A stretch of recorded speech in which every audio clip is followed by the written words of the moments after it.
Paper 1 unit 1 हमारा है teaching aptitude, शिक्षण अभिवृत्ति।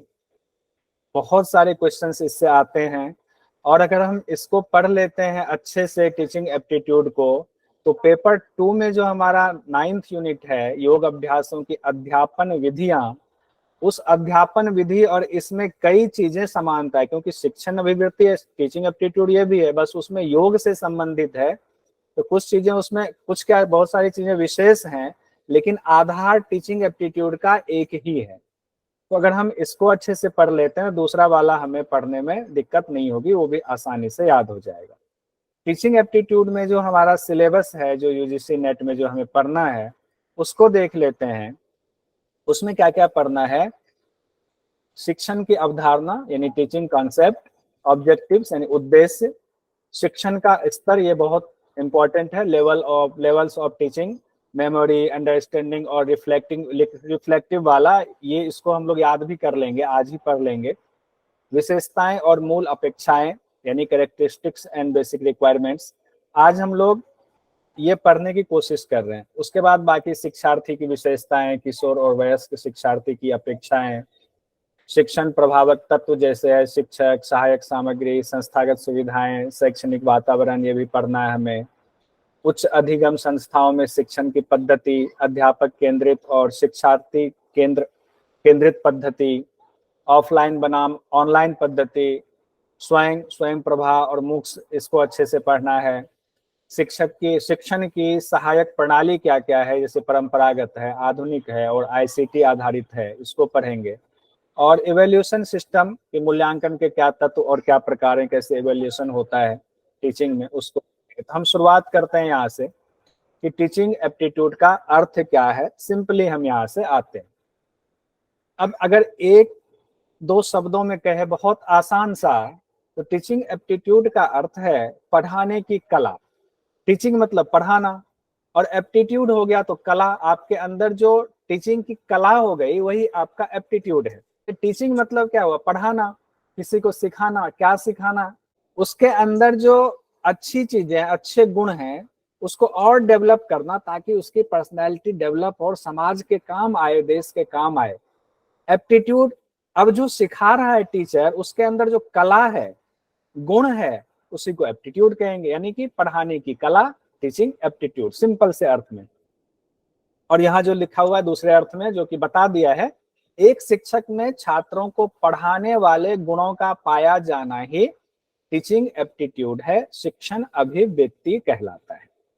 यहां तक कोई दिक्कत नहीं है। आगे बढ़ते हैं। शिक्षण यानी टीचिंग एक ऐसी प्रक्रिया है जिसमें सीखने वाला अपने ज्ञान का विस्तार कर अपने लक्ष्य को प्राप्त करता है, यानी अपने मानवीय मूल्यों का विकास करता है। जो भी बच्चा पढ़ने जाता है, शुरुआत में तो उसको पता होता नहीं क्यों पढ़ने जा रहा है, बस उसको मम्मी पापा ने भेजा। जब तक जिम्मेदारी, जब उनका माइंड डेवलप होना शुरू होता है, तो फिर उसके अंदर तर्क वितर्क की क्षमता आती है। तो लेवल 1, लेवल 2, लेवल 3 का, उसको हम लोग बाद में देखेंगे। तो जो सीखने वाला है अपने ज्ञान का विस्तार करना चाहता है, बच्चा भी अनजाने में सही अपने ज्ञान का विस्तार करता है, फिर उसको लक्ष्य प्राप्त करना है। आगे बढ़ते हैं। शिक्षण की अवधारणा क्या है, कॉन्सेप्ट और टीचिंग क्या है? कहते हैं यूं तो हम पैदा होने के साथ ही और जब तक हम जिंदा रहते हैं, जीवन पर्यंत हम सीखते रहते हैं, हमारी लर्निंग चलती रहती है, टीचिंग हमारी चलती रहती है। कई हम प्रकृति से सीखते हैं, कई हम घर में सीखते हैं, दादा से सीखते हैं, पापा से सीखते हैं, मम्मी से सीखते हैं, समाज से सीखते हैं, दोस्तों से सीखते हैं। तो इस तरह से टीचिंग का प्रोसेस जीवन पर्यंत चलता रहता है। अब इसी में दो चीजें आ जाती हैं। ये जो प्रक्रिया है इसमें दो है, एक अनौपचारिक टीचिंग हो गया और एक औपचारिक टीचिंग हो गया। अनौपचारिक मतलब इनफॉर्मल, औपचारिक मतलब फॉर्मल। तो ये जो जीवन पर्यंत सीखते रहते हैं, घर से लेकर के, ऑफिस से लेकर के, हम बस में जा रहे हैं वहां भी कुछ सीखते हैं, ट्रेन में जाते हैं वहां भी कुछ सीखते हैं, ये इनफॉर्मल हुआ। अनौपचारिक टीचिंग हमारी ये चलती रहती है। फिर औपचारिक टीचिंग क्या है? औपचारिक टीचिंग वो है कि आप किसी संस्थान में जाकर के जब पढ़ाई करते हैं, किसी टीचिंग इंस्टीट्यूट में जाते हैं, तो वो आपका फॉर्मल टीचिंग कहलाता है। जैसे कि गवर्नमेंट ने नई शिक्षा नीति या उससे पहले भी जो पूरा प्रोसेस दिया हुआ है कि 3 साल का बच्चा हो रहा है तो भेज दो उसको स्कूल में, खेलेगा, वहीं पर उसका जो है माहौल बनेगा। वहां से औपचारिक शिक्षण की शुरुआत हो जाती है। अब हम लोग आते हैं शिक्षण की परिभाषा, डेफिनेशन ऑफ टीचिंग। ये सब बहुत आसान है तो समझने में, इसीलिए इसको थोड़ा सा हम फास्ट बढ़ गए यहाँ पर, कोई दिक्कत नहीं। शिक्षण की परिभाषाएं, कुछ महत्वपूर्ण परिभाषा हम लोग देख लेते हैं, इस पर थोड़ा सा रुकेंगे, एक दो बार रिपीट कर लेंगे, फिर आगे बढ़ेंगे। इसमें है रियांस के मुताबिक, ये पूरा दिख रहा है ना, इसमें ऐसा नहीं कि और बड़ा करना पड़ेगा? दिख रहा है सर अच्छे से। ठीक है। रियांस हुए शिक्षाविद, उन्होंने अपने सिद्धांत में बताया कि टीचिंग क्या है। डेफिनेशन ऑफ टीचिंग उन्होंने बताया, उनका कहना दूसरों को सिखाने, दिशा निर्देश देने एवं उन्हें निर्देशित करने की प्रक्रिया शिक्षण है, यानी टीचिंग है। यानी कि दूसरे को हम सिखा रहे हैं, उनको दिशा निर्देश दे रहे हैं, उनको डायरेक्शन दे रहे हैं, निर्देशित कर रहे हैं। तो ये जो प्रक्रिया है, प्रोसेस है, उसको उन्होंने शिक्षण कहा। किन्होंने कहा? रियांस ने कहा। एक दो बार आप भी माइक ऑफ रखते हुए ही इसको पढ़ जाइए, बोल जाइए। दूसरों को सिखाने, दिशा निर्देश देने एवं उन्हें निर्देशित करने की प्रक्रिया शिक्षण है रियांस के मुताबिक। उसके बाद आता है गेज के मुताबिक। अब गेज ने क्या कहा? तो गेज महाशय ने कहा, शिक्षण एक पारस्परिक प्रभाव है जिसका उद्देश्य दूसरे व्यक्तियों के व्यवहारों में अपेक्षित परिवर्तन लाना है। इन्होंने इसमें ऐसा, इस डिफिनेशन से लगता है कि इन्होंने इसमें अनौपचारिक औपचारिक सबको एक विस्तृत रूप देकर बताया। देखते हैं, शिक्षण एक पारस्परिक प्रभाव है जिसका उद्देश्य है दूसरे व्यक्ति के व्यवहारों में अपेक्षित परिवर्तन लाना। ठीक है, परिवर्तन लाना तो है ही।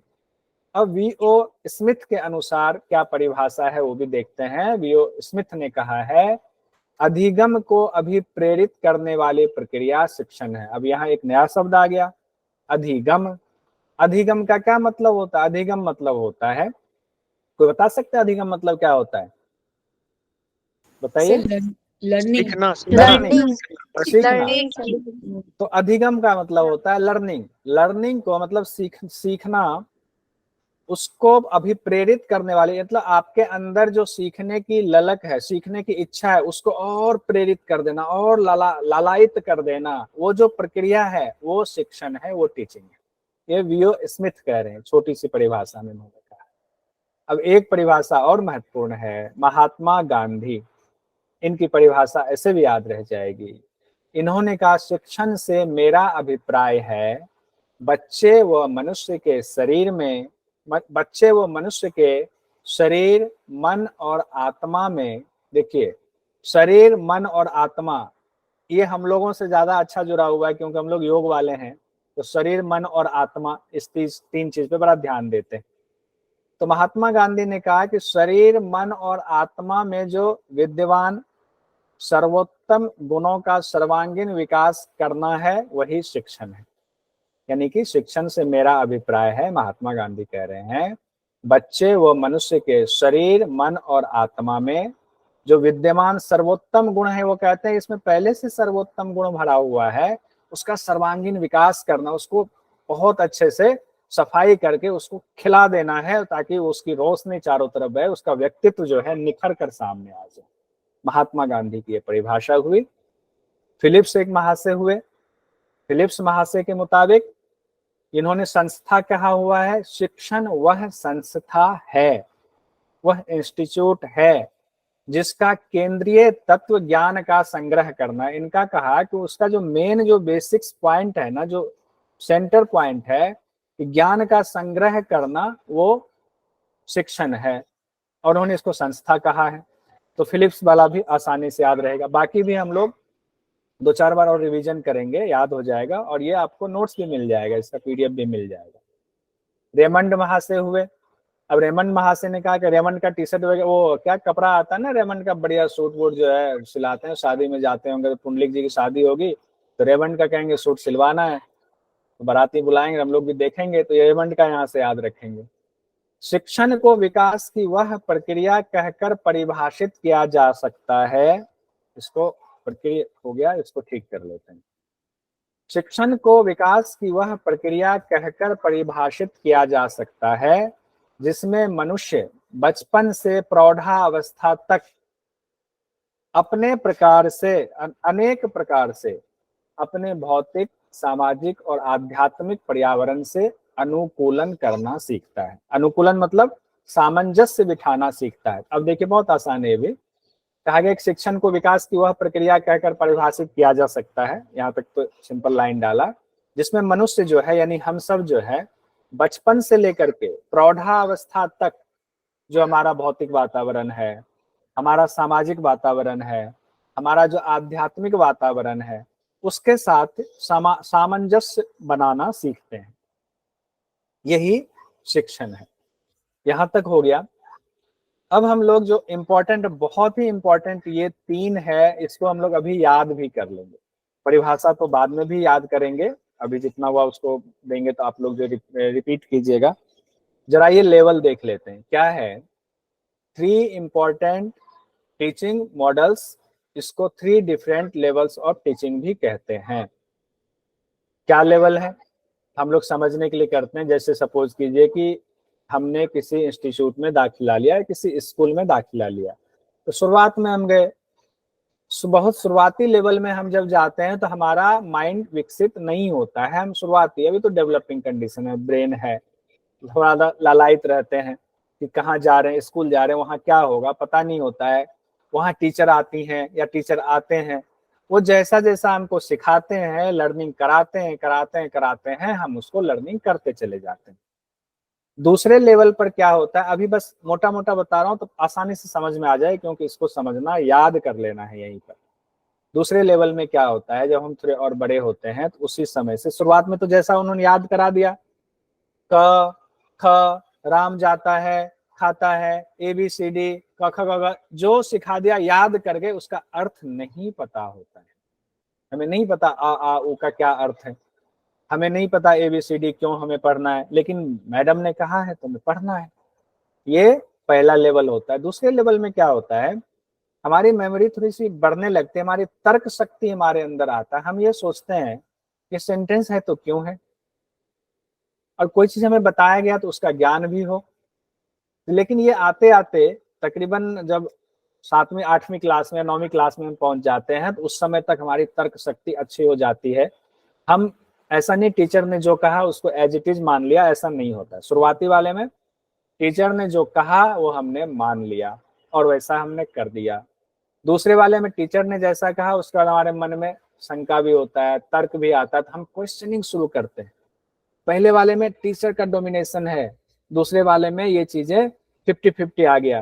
टीचर पढ़ा रहे हैं तो एक्सेप्टेंस तुरंत नहीं हो रहा है, उसमें सवाल जवाब हो रहा है, फिर टीचर समझा रहे हैं, एक्सप्लेनेशन दे रहे हैं, तो ये कन्वर्सेशन वाला स्टेज लेवल 2 हो गया हमारा।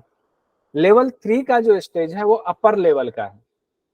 उसमें क्या होता है, हम मास्टर में पहुंच जाते हैं या हम PhD के लेवल में पहुंच जाते हैं।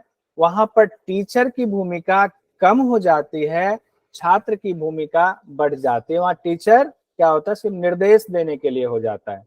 तो उन्होंने आपको कोई चीज बता दिया, एक टॉपिक दे दिया, थोड़ा सा पढ़ा दिया, अब आप उस पर रिसर्च कर रहे हो, मंथन कर रहे हो, अपना लेख लिख रहे हो, अपने विचार भी डाल रहे हो, दूसरी किताबें पढ़ के दूसरे लेखक के विचार डाल, उन लेखक के मुताबिक ये, इनके मुताबिक ये, हमारे मुताबिक ये, मतलब वहां टीचर आपको सिर्फ गाइडेंस दे रहा है। तो आपका जो उसमें प्रभावी प्रक्रिया में आपका लेवल बढ़ा होता है, यानी आप जो है वहां डोमिनेंट करते हैं, यानी छात्र डोमिनेंट करते हैं और शिक्षक उसको ऑब्जर्व करते हैं, उसको बस दिशा देते रहते हैं, निर्देशित करते हैं।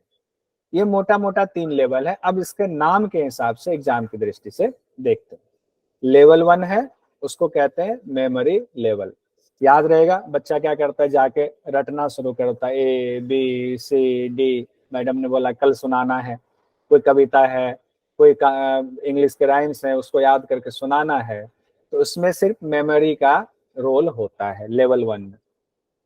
लेवल 2 में क्या होता है, मेमोरी तो होता है, ऐसा नहीं कि लेवल 2 में मेमोरी लेवल खत्म हो जाएगा, उसमें याद वहां भी करना है, लेकिन वहां अंडरस्टैंडिंग लेवल इसको कहा जाता है, वहां समझना भी है, बोध उसको हिंदी में कहा जाता है कि बोध का स्तर, समझ स्तर की शिक्षण व्यवस्था वहां पैदा होती है, अंडरस्टैंडिंग लेवल।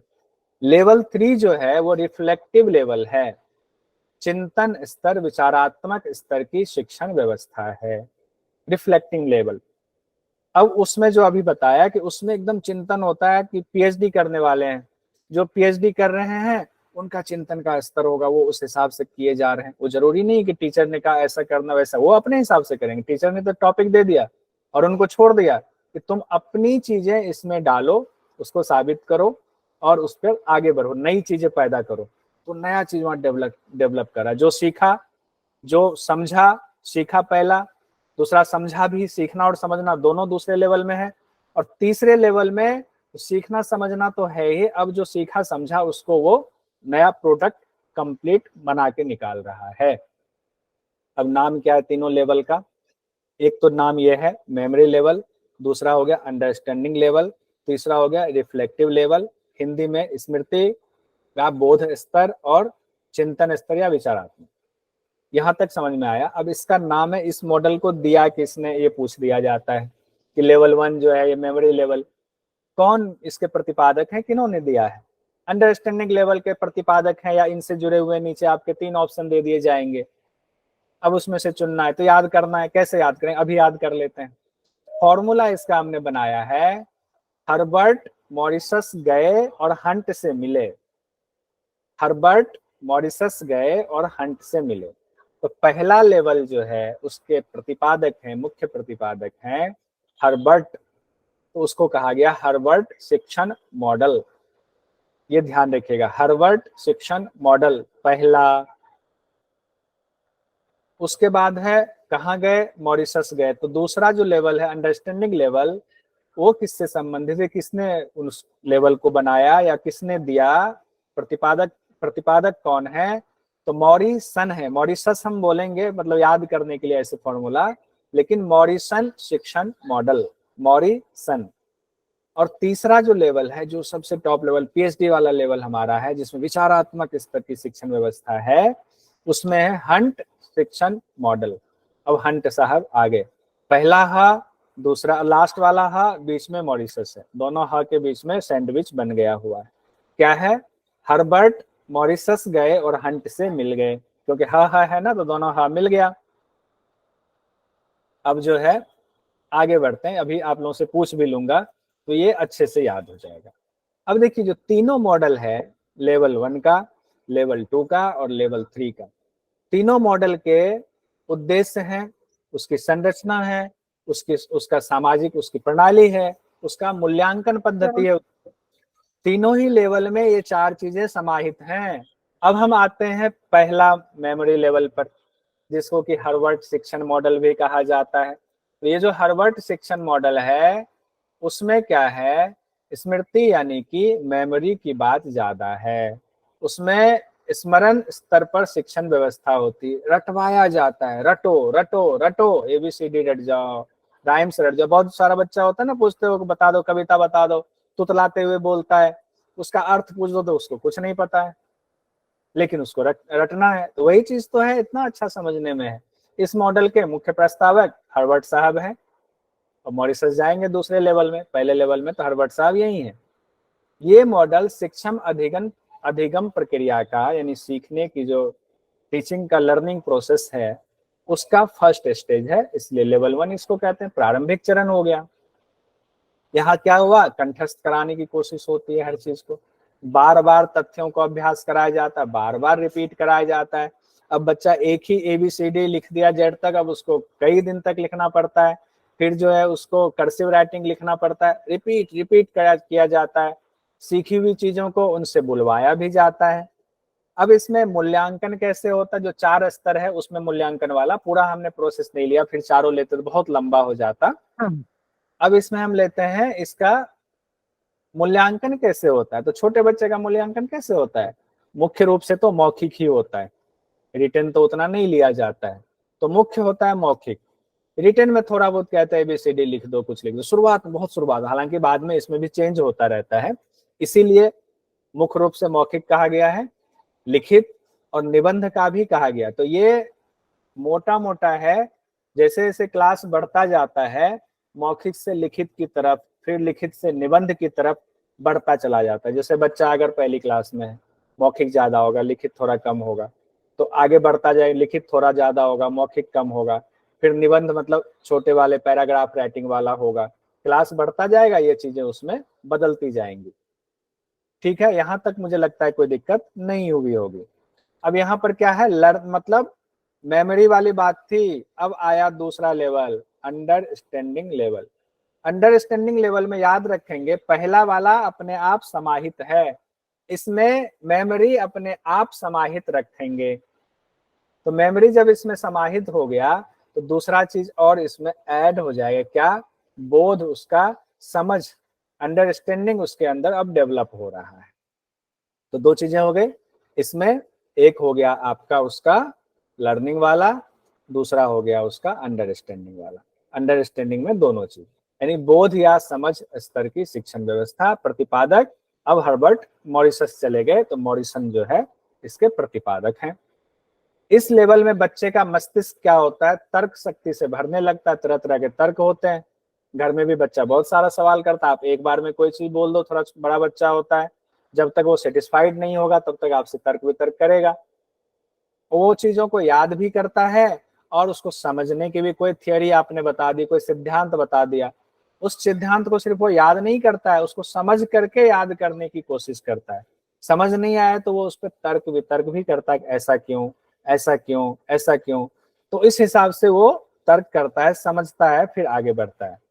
उसके बाद यानी इस शिक्षण मॉडल के स्तर में याद करने से ज्यादा नियम और सिद्धांतों की जानकारी देकर छात्रों को समझाना होता है। ठीक है, कि कोई सिद्धांत दिया तो उसको टीचर समझाते हैं, वो समझ जाता है तो उसका कॉन्सेप्ट क्लियर हो जाता है। अब सिद्धांत को बताने के साथ ही उसको व्यवहार में कैसे उसका इस्तेमाल करना है ये भी बताया जाता है इसी लेवल में, लेवल 2 में। कहां पर, मॉरिशस में जाकर के ये सब काम होता है। ठीक है, तो मॉरिसन नाम है, मॉरिसन, मॉरिशस तो हम लोग ऐसे कह रहे हैं। इसमें शिक्षक और छात्र दोनों ही अधिक क्रियाशील होते हैं। शिक्षक के भी पसीना छुड़ा देता है स्टूडेंट, और शिक्षक को लगता है चलो अच्छी बात ही, अच्छे के लिए ही पसीना छूट रहा है, अच्छा है। वो भी खूब मेहनत करता है कि नहीं, मुझे सेटिस्फाइड करना, बच्चे का डेवलप करना है, उसका व्यक्तित्व का विकास करना है, उसको अच्छे से समझा देना है। मूल्यांकन इस लेवल में कैसे होता है, अंडरस्टैंडिंग लेवल में कई स्तर का मूल्यांकन किया जाता है। प्रोजेक्ट बनाता है, लिखित एग्जाम होता है, मौखिक भी होता है, लघु उत्तरीय प्रश्न भी होता है, दीर्घ उत्तरीय प्रश्न भी होता है, और एमसीक्यू वाला जो वस्तुनिष्ठ प्रश्न है ये भी होता है। अब आते हैं हम लोग, यहां तक भी किसी को कोई दिक्कत है तो पूछ लीजिए, फिर तीसरे लेवल पर आते हैं। कोई दिक्कत किन्हीं को नहीं है? बहुत बढ़िया। हाँ मीना जी बताएं। सर, अभी जैसे हमने अभी ये 3 लेवल पढ़े, तो आप जो पढ़ा रहे हो हमें, तो ये हमारा अंडरस्टैंडिंग लेवल हुआ ना, कि फर्स्ट लेवल हुआ? आपने सीधा यहाँ से जोड़ दिया। नहीं, ये अंडरस्टैंडिंग लेवल इस मायने में तो नहीं होगा, वो बच्चों के लिए ही कहा जा रहा है, आप याद थोड़ी कर रहे हो। नहीं सर, आप फिर भी एक एग्जांपल के तौर पे, अगर जैसे आप नहीं पढ़ा रहे हैं तो आप और हम सीख रहे हाँ हैं मुझे तो। पता था कि ये सवाल आएगा, लेकिन इसको रिफ्लेक्टिंग में ही कहेंगे, क्योंकि आप तर्क तो कर रहे हो और कुछ नई चीजें आप लेकर आ जाओगे। आप कहोगे, बहुत सारे लोग लेकर आते हैं कि आप जिस पुस्तक से पता नहीं कहाँ से आपने लिया, दूसरी पुस्तक में तो ऐसा था, केवीएस मदान में ऐसा लिखा हुआ था, इसमें ऐसा लिखा हुआ था, देखना किसी न किसी दिन आ जाएगा। तो वो बीच वाले नहीं करेंगे ना, लेवल 2 वाले। अब लेवल 2 में क्या होता है, दोनों चीजें एक साथ होती हैं। अभी हम लोग जो पढ़ा रहे हैं इसमें तीनों चीजें मिली हुई हैं। इसमें लेवल 1 भी मिक्स है, लेवल 2 भी है और लेवल 3 भी है, लेकिन प्रधानता किसकी है, लेवल 3 की है। अभी जो हमारा जो ये हो रहा है इसमें लेवल 3 की प्रधानता है। आप कहोगे लेकिन बोल तो आप ही रहे हो। अभी हाँ सर, इसलिए मैं मुझे बोल रहा में हूँ, सवाल आया अभी। सुनो तो सही, सुनो तो सही। अब मैं बोल रहा हूँ, मुझे बोलने दो। इसलिए इसमें प्रधानता रिफ्लेक्टिंग लेवल की है, क्योंकि आप जब पीएचडी भी करने जाते हो तो शुरुआत में कुछ लेक्चर टीचर के ही होते हैं। शुरुआत में आपका बेस वो देते हैं, आपको निर्देश पूरा दे देते, समझा देते हैं, उसके बाद आप रिसर्च शुरू करते हो। यहाँ भी जो हमारी टीचिंग हो रही है, शुरुआत में हम बनाएंगे, बताएंगे आपको, उसके बाद कहेंगे अब आप इस पर विचार करो, अब आप इसको याद भी करो, इस पे कुछ नए विचार हैं तो वो भी बताओ, और इसके नोट्स भी बनाओ। आप नोट्स बनाने के बाद इसको प्रेजेंट भी आपने करना है, फिर हम आपके ऊपर ज्यादा से ज्यादा फेंकना शुरू कर देते हैं। लेकिन शुरुआत जो है उसमें टीचर की भूमिका शुरुआत में निर्देशात्मक होता है। टीचर निर्देश ऐसा थोड़ी आके स्टूडेंट ही निर्देश देना शुरू कर देगा। इसलिए हम लोग जो अभी पढ़ाई कर रहे हैं ये रिफ्लेक्टिंग लेवल के अंतर्गत आएगा।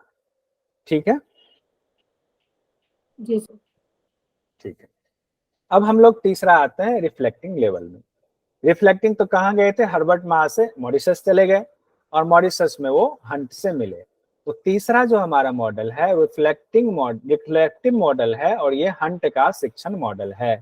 विचारात्मक चिंतन स्तर की शिक्षण व्यवस्था है। हंट इस स्तर के मुख्य प्रस्तावक हैं। इस स्तर में क्या होता है, जो अभी बात हो रही थी, एक सेकंड, छात्रों में स्मृति और बोध दोनों गुण मौजूद रहता है, इसीलिए शिक्षण भी इसी आधार पर होता है। यहाँ छात्र अपनी अभिव्यक्ति, धारणा, विचार, मान्यता तथा ज्ञान के आधार पर समस्या समाधान के लिए विचार तथा तर्क करते हुए नवीन ज्ञान की खोज करते हैं। जैसे आप तर्क कर रहे हो, तो आप नई चीजें जानना चाह रहे हो, एकदम अच्छे से समझ लेना चाह रहे हो। अब अभी तक तो अभी सिर्फ ये समझाना शुरू किया, बाद में आप कहोगे नहीं हम इसमें बनाएंगे और भी एक दो किताब पढ़ेंगे जो आपने बताया, एक बेस बताया, उसके आधार पर हम और नवीन ज्ञान की खोज करेंगे। हो सकता है इसका डिटेल भी कहीं हो। इस लेवल पर छात्र स्वयं रुचि लेकर के स्वेच्छा से चिंतन, मनन, तर्क और कल्पना करते हुए समाधान की तरफ बढ़ता है। अगर आप मुझसे संतुष्ट नहीं हुए तो आप अपना मन लगाओगे, तर्क लगाओगे और एक दो पुस्तक और पढ़ के, यूट्यूब देख करके समाधान ढूंढने की कोशिश करोगे। ठीक है, छात्रों की क्रियाशीलता का स्तर उच्च होता है, जो भी बात हो रही थी। उसके बाद है यह मॉडल सृजनात्मक क्षमताओं के विकास में सहायक होता है। आप क्रिएटिविटी आपकी जो है वो निखर कर आती है और उस दौरान टीचर की भूमिका होती है आपकी क्रिएटिविटी को बस पॉलिश करता रहे, उसको निखरने देता रहे, जहां कमी है उसको ठीक किया, फिर उसको निखरने दिया। यह शिक्षण का समस्या केंद्रित दृष्टिकोण है, प्रॉब्लम सेंट्रिक दृष्टिकोण भी इसको कहा जाता है। यहाँ पर कक्षा का वातावरण क्या होता है, मुक्त और स्वतंत्र होता है। कोई डर भय वाली स्थिति नहीं होती, क्योंकि टीचर तो मैच्योर है ही और स्टूडेंट भी मैच्योर हो चुका है, उसको पता है कि क्लास में कैसे बैठना है, तो वो निश्चिंत होकर के बैठता है, लेकिन सवाल पूछने में भी वो हिचकिचाता नहीं है। जबकि इससे पहले वाले लेवल में स्टूडेंट थोड़ा हिचकिचाता है, उतना मुक्त और स्वतंत्र वो नहीं होता है। इसका मूल्यांकन कैसे होता है, तो मूल्यांकन थोड़ा कठिन है, लेकिन निबंधात्मक ज्यादा होता है। निबंधात्मक परीक्षा अधिक उपयोगी होता है इसके मूल्यांकन में। इसमें भागीदारी का भी मूल्यांकन होता है, यानी भागीदारी को भी मूल्यांकन के लिए प्रयोग किया जाता है, ग्रुप डिस्कशन वगैरह इसमें शामिल होता है। यहाँ तक हमारा तीनों मॉडल का यहीं तक रहने देते हैं आज की क्लास में, और थोड़ा सा पूछ लेते हैं तो ठीक रहेगा। यहाँ निशान लगा देते हैं और जैसे एक यूनिट होगा, बहुत अच्छे जितने क्वेश्चंस हैं सारे करेंगे, जो पूछा गया वो भी करेंगे और जो नहीं पूछा गया, पूछा जा सकता है, वो भी क्वेश्चन करेंगे।